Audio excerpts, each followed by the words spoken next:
perkara yang tak dapat ku mengerti.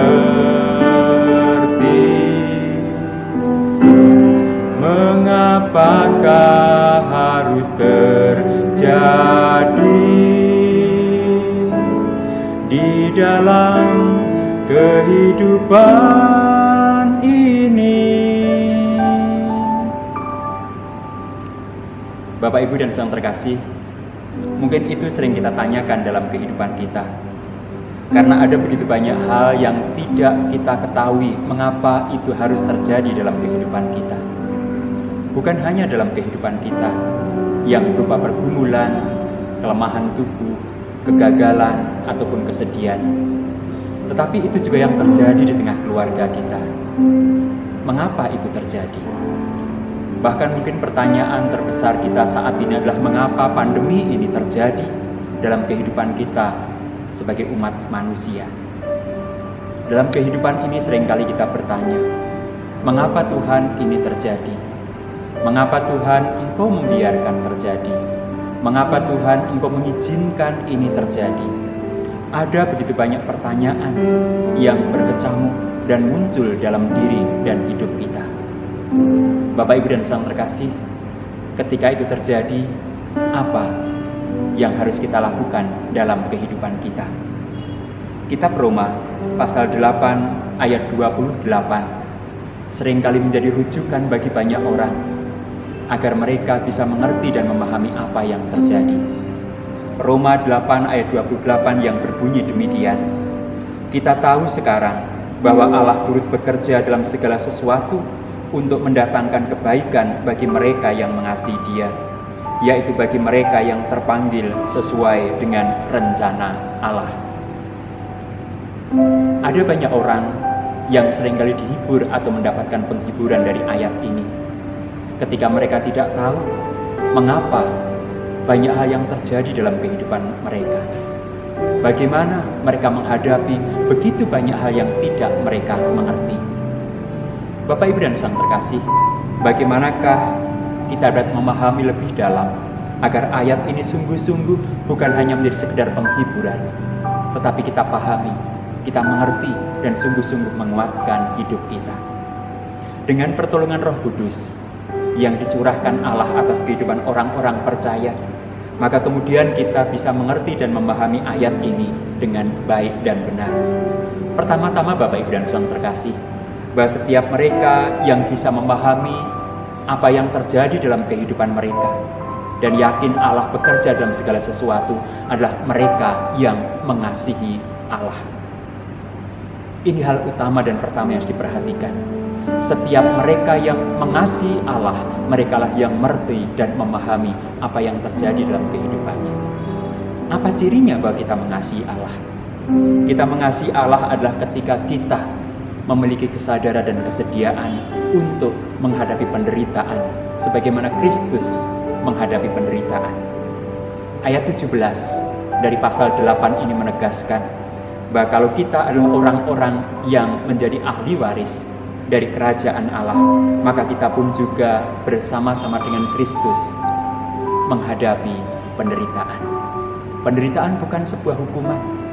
Bisa jadi penderitaan adalah konsekuensi dari iman kita. Penderitaan adalah bagian dari perjalanan hidup kita yang dipakai Allah untuk membentuk kita. Penderitaan tidak akan pernah menghentikan kita untuk mengasihi Allah. Karena ketika kita mengasihi Allah hanya ketika hal-hal yang baik dan menyenangkan terjadi, itu bukanlah kasih. Jadi jikalau saat ini kita mengalami pergumulan, penderitaan, kerapuhan, keringkihan, dan banyak hal yang tidak bisa kita mengerti, dan itu menghadirkan penderitaan, mari kita tetap mengasihi Allah.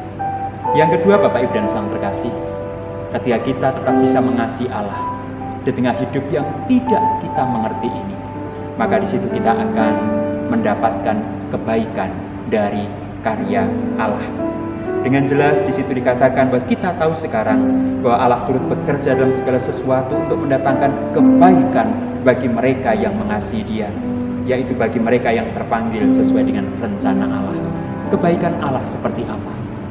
Kebaikan Allah yang ingin Allah wujudkan dalam kehidupan kita adalah agar kemudian kita menerima kemuliaan sebagaimana Kristus menerima kemuliaan dan hidup dalam kemuliaan. Kemuliaan itulah yang Allah ingin wujudkan dalam kehidupan orang-orang yang mengasihinya. Melalui berbagai pergulatan dan pergumulan, semua itu menuntun kita, membawa kita untuk serupa dengan gambaran anaknya, supaya ia, anaknya itu menjadi yang sulung di antara banyak orang.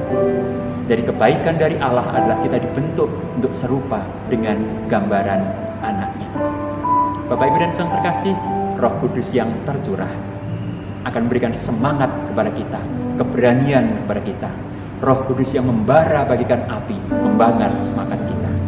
Tetapi pada saat yang sama, Roh Kudus yang lembut seperti merpati akan menuntun kita, membawa kita untuk terus mengasihi Allah. Sehingga walaupun ada banyak hal yang tidak kita mengerti, tetapi satu hal akan senantiasa kita mengerti. Apa? Allah bekerja dalam kehidupan kita untuk mendatangkan kebaikan bagi mereka yang mengasihinya.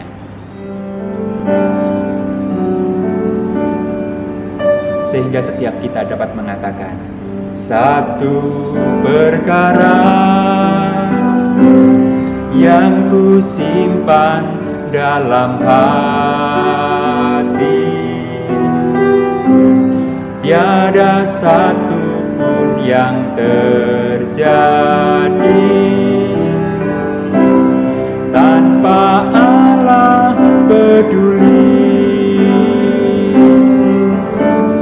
Allah mengerti, Allah peduli segala persoalan yang kita hadapi. Tak akan pernah dibiarkannya ku bergumul sendiri, sebab Allah mengerti. Dan yakinlah satu hal, dibukanya jalanku, sebab Allah peduli. Tuhan berkati. Amin.